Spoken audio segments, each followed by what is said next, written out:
സമുദ്രത്തിനു ശേഷം ഭൂമിയിലെ തന്നെ ഏറ്റവും മിസ്റ്റീരിയസ് ആയിട്ടുള്ള സ്ഥലം, കാലുകുത്താൻ ആഗ്രഹിച്ച എല്ലാവരുടെയും ജീവനെടുത്ത കോണ്ടിനെന്റ്.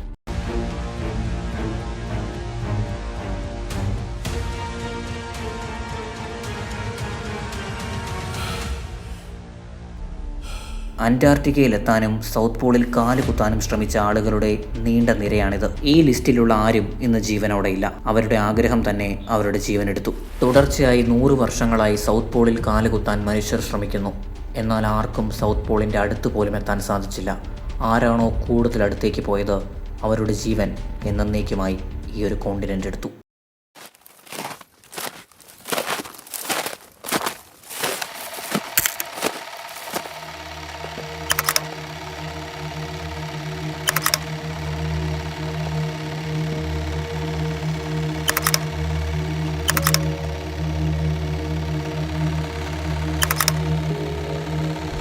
70 മില്യൺ വർഷങ്ങൾക്ക് മുൻപ് മഞ്ഞിൽ മൂടപ്പെട്ട സൗത്ത് പോളിലെ അന്റാർട്ടിക്ക എന്ന ഈ ഒരു കോണ്ടിനെന്റ് നമ്മുടെ കണ്ണിൽ വന്നിട്ട് ഇന്ന് 200 വർഷം മാത്രമാണ് തികയുന്നത്.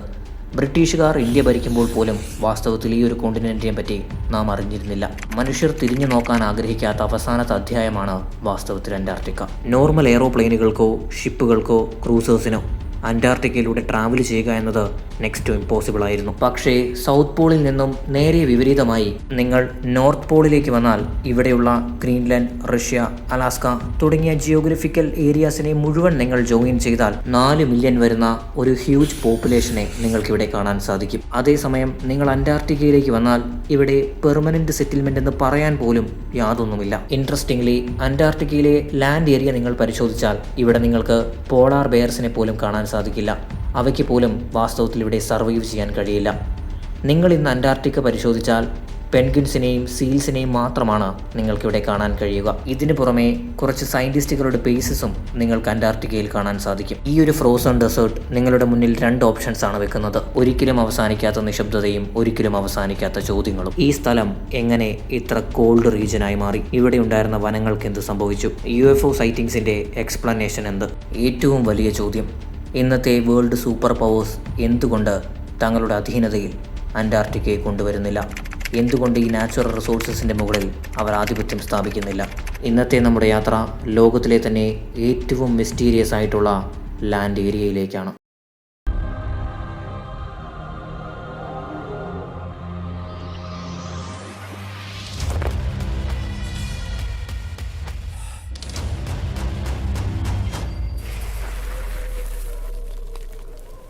അന്റാർട്ടിക്കയുടെ ഹിസ്റ്ററി ആരംഭിക്കുന്നത് 2000 വർഷങ്ങൾക്ക് മുൻപാണ്.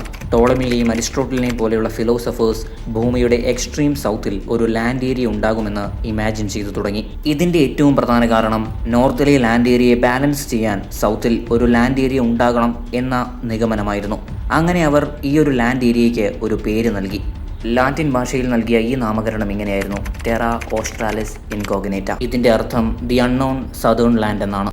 അങ്ങനെ 1520ഓടെ വളരെ ഫേമസ് പോർച്ചുഗീസ് എക്സ്പ്ലോറർ ഫെർണാൻഡോ മെഗലിൻ ആദ്യമായി ഈ ഒരു റീജിയനിലേക്ക് എത്തുന്നു. എന്നാൽ അദ്ദേഹത്തിന് ഇവിടെ കുറേ ഐഷ്യൽസ് അല്ലാതെ മറ്റൊന്നും കാണാൻ സാധിച്ചില്ല. നിങ്ങൾക്ക് തന്നെ കാണാൻ കഴിയും, ഇദ്ദേഹം അന്റാർട്ടിക്കയുടെ അടുത്ത് പോലും എത്തിയിട്ടുണ്ടായിരുന്നില്ല. പിന്നീട് 1773 ഒരു ബ്രിട്ടീഷ് എക്സ്പ്ലോറർ ജെയിംസ് കുക്ക് തൻ്റെ എക്സ്പ്ലോറേഷനിടെ ആർട്ടിക് സർക്കിൾ ക്രോസ് ചെയ്യുകയുണ്ടായി. ഇതാദ്യമായായിരുന്നു ഒരു മനുഷ്യൻ ആർട്ടിക് സർക്കിൾ ക്രോസ് ചെയ്യുന്നത്. വാസ്തവത്തിൽ ഇദ്ദേഹത്തിനും യാതൊന്നും മനസ്സിലായിട്ടുണ്ടായിരുന്നില്ല. ഇദ്ദേഹം നോക്കുമ്പോൾ ദൂരെ കുറേ ഐഷ്യൽസ് മാത്രമാണ് കണ്ടിരുന്നത്.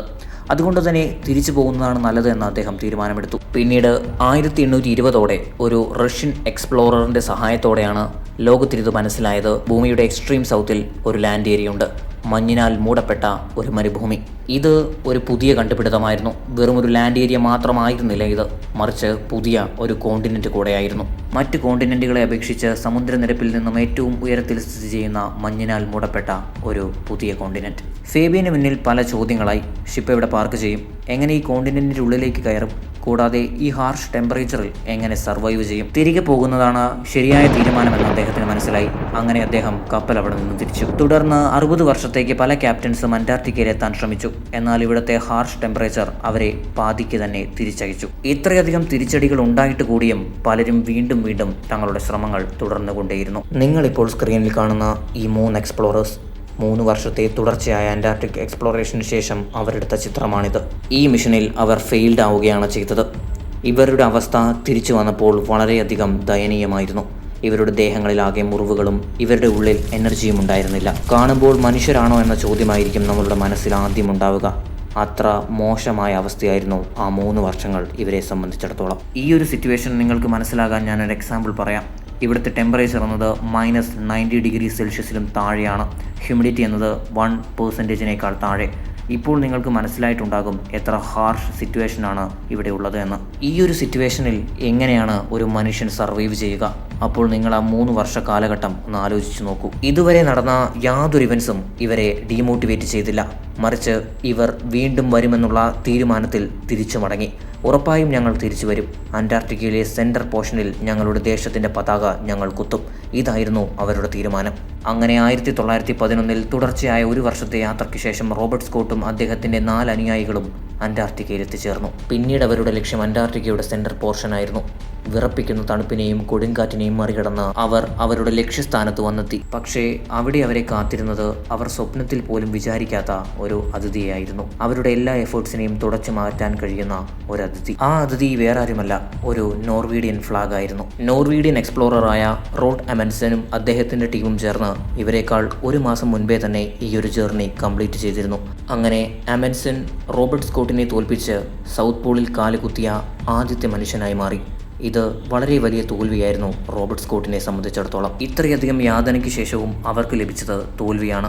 നിരാശയോടെ അവർ തിരിച്ചു മടങ്ങി. ഈ ഒരു മടക്കം അവരുടെ ജീവൻ എടുത്തു എന്നതാണ് സത്യം. അതെ, ഇവർ അന്റാർട്ടിക്കയിൽ നിന്നും തിരിച്ചു മടങ്ങുന്നതിനിടെ ചുഴലിക്കാറ്റിൽപ്പെട്ട് റോബർട്ട് സ്കോട്ടിനും അദ്ദേഹത്തിൻ്റെ സംഘത്തിനും തങ്ങളുടെ ജീവൻ എന്നേക്കുമായി നഷ്ടമായി. ഇതിനു മുൻപ് മരണപ്പെട്ടവരുടെ ലിസ്റ്റിൽ അവരുടെ പേരും എഴുതി ചേർക്കപ്പെട്ടു. ഈ മരണങ്ങൾക്കെല്ലാം പിന്നിൽ അന്റാർട്ടിക്കയിലെ ജിയോഗ്രഫി തന്നെയാണ് കാരണം. നിങ്ങൾ ഈ ഒരു ആർട്ടിക്കിൾ ശ്രദ്ധിക്കൂ. 2020 BBC പബ്ലിഷ് ചെയ്ത ഈ ഒരു ആർട്ടിക്കിളിൽ അവർ അന്റാർട്ടിക്കയെ ഫ്രോസൺ ഗ്രേവിയാർഡ് എന്നാണ് വിളിക്കുന്നത്. ഇന്നും ആരും കാണാത്ത, ആരും അന്വേഷിച്ചു വരാത്ത ആയിരക്കണക്കിന് ശവശരീരങ്ങളാണ് അന്റാർട്ടിക്കയിൽ കിടക്കുന്നത്. ഇതിൻ്റെ കാരണം അന്റാർട്ടിക്കൻ ജിയോഗ്രഫിയാണ്. പക്ഷേ അന്റാർട്ടിക്കയുടെ ജിയോഗ്രഫി ഇങ്ങനെ ആയതെങ്ങനെ? ഈ ചോദ്യത്തിനുള്ള ഉത്തരം നോർത്ത് പോൾ നിങ്ങൾക്ക് തരും. അതെ, എങ്ങനെയാണ് നോർത്ത് പോളിൽ നിന്നും സൗത്ത് പോൾ ഇത്രയധികം വ്യത്യസ്തമായത്? നോർത്ത് പോളിനെ അപേക്ഷിച്ച് സൗത്ത് പോളിലാണ് 90%-ലധികം മഞ്ഞുമുള്ളത്. ഇതുകൂടാതെ 70% ഓഫ് ദി ഫ്രഷ് വാട്ടറും ഇന്ന് ഹോൾഡ് ചെയ്യുന്നത് സൗത്ത് പോൾ തന്നെയാണ്. ഈ ഒരു കാരണം കൊണ്ട് തന്നെയാണ് സൗത്ത് പോളിന്റെ ആവറേജ് ടെമ്പറേച്ചർ എന്നത് -90 ഡിഗ്രി സെൽഷ്യസിലും താഴെ പോകുന്നത്. ഇതേ സമയം ആർട്ടിക്കിലേക്ക് നോക്കിയാൽ അവിടെ ആവറേജ് ടെമ്പറേച്ചർ എന്നത് 0 to -40 ഡിഗ്രി സെൽഷ്യസ് ആണ്. ഈ ഒരു കാരണം കൊണ്ടാണ് സൗത്ത് പോളിൽ നിന്നും വ്യത്യസ്തമായി നോർത്ത് പോളിൽ നിങ്ങൾക്ക് ലാൻഡ് മാമൽസിനെ കാണാൻ കഴിയുന്നത്. സൗത്ത് പോളിന്റെ മറ്റൊരു ഫീച്ചറാണ് ഇവിടെ ഫ്രീക്വന്റ് ആയി വീശുന്ന ചുഴലിക്കാറ്റുകൾ. സാധാരണ നാം കാണുന്നത് പോലെ 100 km/hറിലുള്ള ചുഴലിക്കാറ്റുകളല്ല ഇവിടെ ഉള്ളത്. മറിച്ച് 200 മുതൽ 300 km/hറിലെ കോൾഡ് വിൻസ് ആണ് അന്റാർട്ടിക്കയിലുള്ളത്. പക്ഷേ ചോദ്യം ഇതാണ്, അന്റാർട്ടിക്കയിൽ ഈ കോൾഡ് വിൻസ് വീശുന്നതിന്റെ കാരണം എന്താണ്? അവ ഇത്രയും എക്സ്ട്രീം ആകുന്നത് എങ്ങനെ? നിങ്ങൾ ഭൂമിയുടെ ഏത് വശത്തേക്ക് പോയാലും കരയെ അപേക്ഷിച്ച് ആകാശത്തുള്ള ടെമ്പറേച്ചർ എന്നത് വളരെയധികം ലോ ആയിരിക്കും. അതായത് ഉയരം കൂടുന്നതനുസരിച്ച് ടെമ്പറേച്ചർ വീണുകൊണ്ടേയിരിക്കും. ഈ ഒരു ടൈമിൽ എഗെയിൻസ്റ്റ് ഗ്രാവിറ്റി ലാൻഡ് വിൻഡ് മുകളിലേക്ക് പോകുന്നു. അപ്പോൾ കോൾഡ് വിൻസ് ആണ് ക്രിയേറ്റ് ആകുന്നത്. ഭൂമിയിലെ എല്ലായിടത്തും നിങ്ങൾക്ക് ഇതേ പ്രവണതയാണ് കാണാൻ കഴിയുക. ബട്ട് അന്റാർട്ടിക്കയുടെ ലാൻഡ് ഏരിയ സ്കൈയേക്കാൾ കോൾഡാണ്. ഗ്രാവിറ്റിക്ക് എഗെയിൻസ്റ്റായി മുകളിലേക്ക് പോകുന്ന വിൻസ് എന്ന് പറയുമ്പോൾ ഇവ വളരെയധികം കോൾഡ് ആവുകയും തുടർന്ന് വളരെ സ്പീഡിൽ വീശുകയും ചെയ്യും. ഈ ഒരു മാറ്റം അന്റാർട്ടിക്കയെ വളരെയധികം ഡേഞ്ചറസ് ആക്കി മാറ്റുന്നു. അതുകൊണ്ട് തന്നെ ഇവിടെയുള്ള റിസർച്ചേഴ്സിന് പോലും റോപ്പിൻ്റെ സഹായത്തോടെ മാത്രമേ ഇതിലൂടെ നടക്കാൻ കഴിയുകയുള്ളൂ. 0% ഹ്യൂമിഡിറ്റി ഹോൾഡ് ചെയ്യുന്ന ഒരു പ്ലേസ് കൂടിയാണ് അന്റാർട്ടിക്ക. വിത്തൗട്ട് എനി പ്രിക്കോഷൻ നിങ്ങൾ അന്റാർട്ടിക്കയിൽ കാലുകുത്തിയാൽ മിനിറ്റുകൾക്കകം ഈ ഒരു സ്ഥലം നിങ്ങളുടെ മോയ്സ്ചർ വലിച്ചെടുക്കുന്നു. ഡീഹൈഡ്രേഷൻ മൂലം നിങ്ങൾ മരണപ്പെടാനുള്ള സാധ്യത വരെയുണ്ട്. മിനിറ്റുകൾക്കകം നിങ്ങളുടെ ബോഡിയെ പാരലൈസ് ചെയ്യാനും നിങ്ങളെ മരണത്തിൻ്റെ വഴിയിലേക്ക് തള്ളിവിടാനും ഈ ഒരു സ്ഥലത്തിന് സാധിക്കും. മറ്റൊരു കാര്യം, നിങ്ങൾ ഈ ഒരു ക്ലിപ്പ് ശ്രദ്ധിക്കൂ. ലാൻഡും സ്കൈയും എല്ലാം നിങ്ങൾക്ക് വെളുത്തായിരിക്കും കാണുക, അല്ലേ? ഇതിനെയാണ് വൈറ്റ് ഔട്ട് എന്ന് വിളിക്കുന്നത്. ഈ ഒരു അവസ്ഥയിൽ പോകുന്ന വഴി ഏതെന്നറിയാതെ പെട്ടുപോകുന്ന ട്രാവലേഴ്സിൻ്റെ അവസ്ഥ വളരെയധികം പരിതാപകരമാണ്. പോകുന്ന വഴി ഏതെന്നറിയില്ലെങ്കിൽ ട്രാവലേഴ്സ് നേരെ ചെന്നെത്തുന്നത് റിവേഴ്സിലായിരിക്കും. ഒരു പക്ഷേ സ്ക്രീനിൽ കാണുമ്പോൾ ഈ ഒരു വസ്തു നിങ്ങൾക്ക് അത്ര അപകടകരമായി തോന്നണമെന്ന് നിർബന്ധമില്ല. പക്ഷേ ഓൺ ആൻ ആവറേജ് ഇവയുടെ ഡെപ്ത് എന്നത് 100 feet ആണ്. ഒരാൾ അറിയാതെയെങ്കിലും ഇതിൻ്റെ പുറത്ത് കാല് വെക്കുകയാണെങ്കിൽ അദ്ദേഹം ഇതിൻ്റെ ഉള്ളിലേക്ക് പോകും. പിന്നീട് അദ്ദേഹത്തിന് തിരിച്ചു കയറാനോ മറ്റൊരാൾക്ക് അയാളെ സേവ് ചെയ്യാനോ കഴിയില്ല.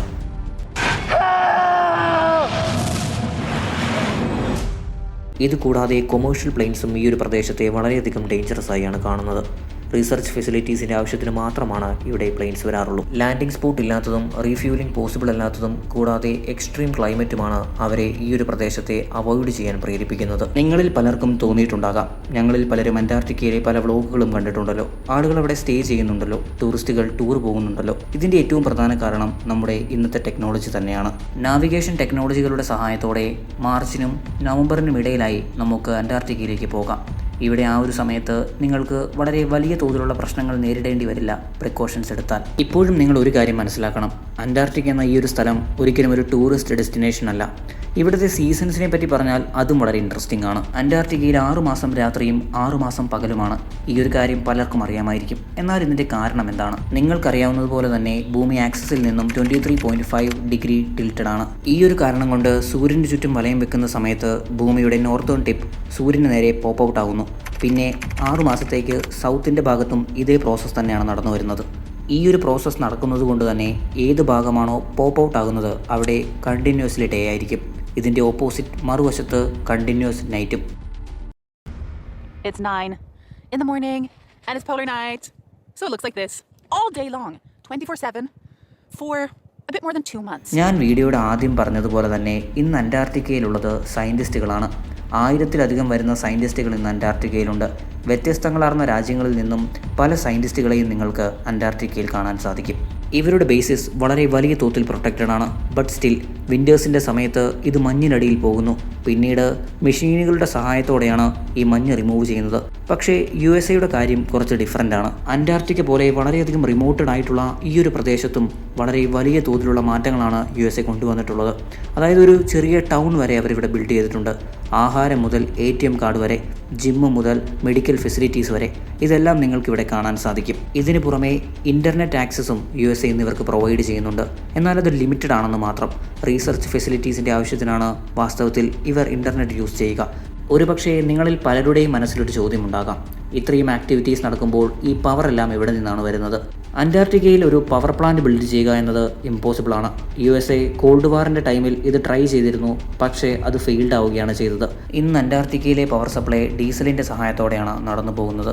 വാസ്തവത്തിൽ സയൻറ്റിസ്റ്റുകൾ ഇത്രയും അധികം സ്ട്രഗിൾ ചെയ്യുന്നത് എന്തിനാണ്? ലോകരാജ്യങ്ങൾ എന്തിനാണ് ഈ ഒരു പ്രദേശത്തിനു വേണ്ടി ഇത്രയും അധികം എഫേർട്ട് എടുക്കുന്നത്? ഈ ഒരു ചോദ്യത്തിന് ഒരൊറ്റ ഉത്തരം മാത്രമല്ല ഉള്ളത്. അന്റാർട്ടിക്കയിലെ മെൽറ്റിംഗ് എങ്ങനെയാണ് നമ്മുടെ സീ ലെവൽസിനെ ഉയർത്തുന്നത്? കൂടാതെ ഇവിടെയുള്ള different kind of living organisms എങ്ങനെ ഇവോൾവ് ആയി ഇത്രയും എക്സ്ട്രീം കണ്ടീഷനിൽ ജീവിക്കാൻ?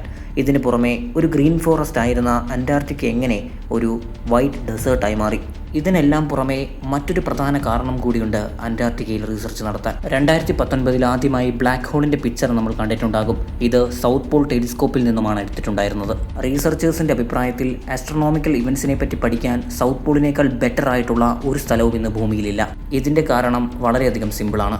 അന്റാർട്ടിക്ക ഒരു ഡ്രൈ കോണ്ടിനെൻ്റ് ആയതുകൊണ്ട് തന്നെ അന്തരീക്ഷത്തിൽ വാട്ടർ മോളിക്യൂൾസ് ഉണ്ടാകുന്നില്ല. സോ അവരുടെ എക്സ്പെരിമെൻറ്റ്സോ നിരീക്ഷണങ്ങളോ വളരെ സ്മൂത്തായി അവർക്ക് ചെയ്യാൻ സാധിക്കും. നിങ്ങളിപ്പോൾ സ്ക്രീനിൽ കാണുന്നവയാണ് ഇന്ന് അന്റാർട്ടിക്കയിൽ നടന്നു വരുന്ന റീസർച്ച് പ്രോഗ്രാമുകൾ. ഇന്ന് അന്റാർട്ടിക്കയിൽ 500 ബില്യൺ ബാരൽസിൻ്റെ ഓയിൽ ട്രഷർ നിങ്ങൾക്ക് കാണാൻ കഴിയും. 2024 റീസർച്ചിലാണ് ഇത് തെളിഞ്ഞത്. ഇത്രയും വലിയ ഒരു അച്ചീവ്മെൻറ്റ് അന്റാർട്ടിക്കയിൽ ഉണ്ടായിട്ട് കൂടിയും എന്തുകൊണ്ടാണ് ഈ വേൾഡ് സൂപ്പർ പവേഴ്സ് ഇത് ക്ലെയിം ചെയ്യാത്തതെന്ന് നിങ്ങൾക്കറിയാമോ? 1959 അന്റാർട്ടിക് ട്രീറ്റിക്കും 1991 എൻവയോൺമെൻറ്റൽ പ്രൊട്ടക്ഷൻ ട്രീറ്റിക്കും ശേഷം അന്റാർട്ടിക്ക എന്ന ഈ ഒരു പ്രദേശത്ത് ഒരു രാജ്യത്തിനും തങ്ങളുടെ ആധിപത്യമില്ല. മൈനിങ്ങോ ഡ്രില്ലിങ്ങോ കൊമേഴ്ഷ്യൽ ആക്ടിവിറ്റീസോ അന്റാർട്ടിക്കയിൽ നടത്താൻ പാടില്ല. ഇത് എല്ലാ രാജ്യങ്ങളും ഒരുപോലെ ഫോളോ ചെയ്യണം. ഇതിൻ്റെ റീസൺ വളരെയധികം സിമ്പിളാണ്. 90% മഞ്ഞിനാൽ മൂടപ്പെട്ട ഈ ഒരു കോണ്ടിനെൻറ്റിൽ എല്ലാ രാജ്യങ്ങളും ഡ്രില്ലിംഗ് തുടങ്ങിയാൽ അതിൻ്റെ ആഫ്റ്റർ ഇഫക്റ്റ് എന്താകുമെന്ന് ഞാൻ നിങ്ങളോട് പറയേണ്ട ആവശ്യമില്ലല്ലോ.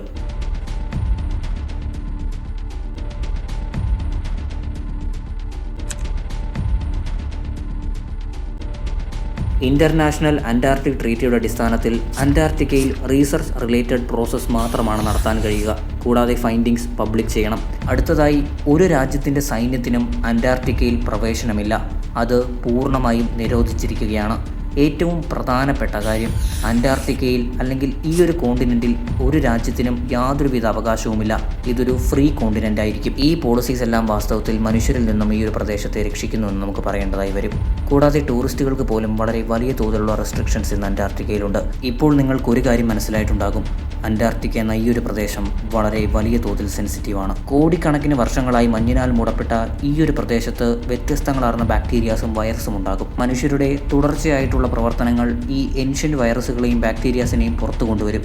അങ്ങനെ കൊണ്ടുവന്നു കഴിഞ്ഞാൽ അന്റാർട്ടിക്കയിൽ ജീവിക്കുന്ന ജീവികളെയാണ്, അല്ലെങ്കിൽ ആ ഒരു ഇക്കോ സിസ്റ്റത്തെയാണ് അത് നെഗറ്റീവായിട്ട് ബാധിക്കുക. ഇത് അന്റാർട്ടിക്കയിൽ മാത്രം ഒതുങ്ങി നിൽക്കില്ല, ലോകം മുഴുവനുള്ള എല്ലാ ജീവികളെയും ഇത് വളരെ നെഗറ്റീവായിട്ടായിരിക്കും ബാധിക്കുക. ഈ കാരണം കൊണ്ടെല്ലാം തന്നെ അന്റാർട്ടിക്ക എന്ന ഈ ഒരു പ്രദേശത്തെ സംരക്ഷിക്കുക എന്നത് നമ്മുടെ എല്ലാവരുടെയും ഉത്തരവാദിത്വമാണ്. ഈ ഒരു പ്രദേശം വീണ്ടും വീണ്ടും നമ്മോട് പറയുന്ന ഒരു കാര്യമുണ്ട്: നിങ്ങൾ ക്ഷണിക്കപ്പെട്ടവരാണ്. There is no permanent population. ഇവിടെ വാസ്തവത്തിൽ നിങ്ങൾ ജീവിക്കുകയല്ല, മറിച്ച് ജീവന് വേണ്ടി യാചിക്കുകയാണ് ചെയ്യുക. There is no horizon, no shadows. There is only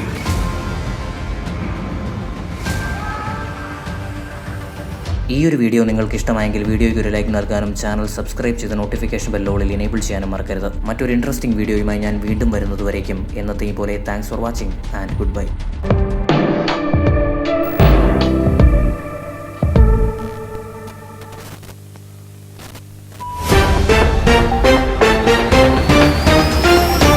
This is a big story we have been talking about here in the newsroom. In California, a team of investigators say they have identified the Zodiac Killer. The Zodiac Killer. The Zodiac Killer. Zodiac Killer. Zodiac Killer. Zodiac Killer. Zodiac Killer.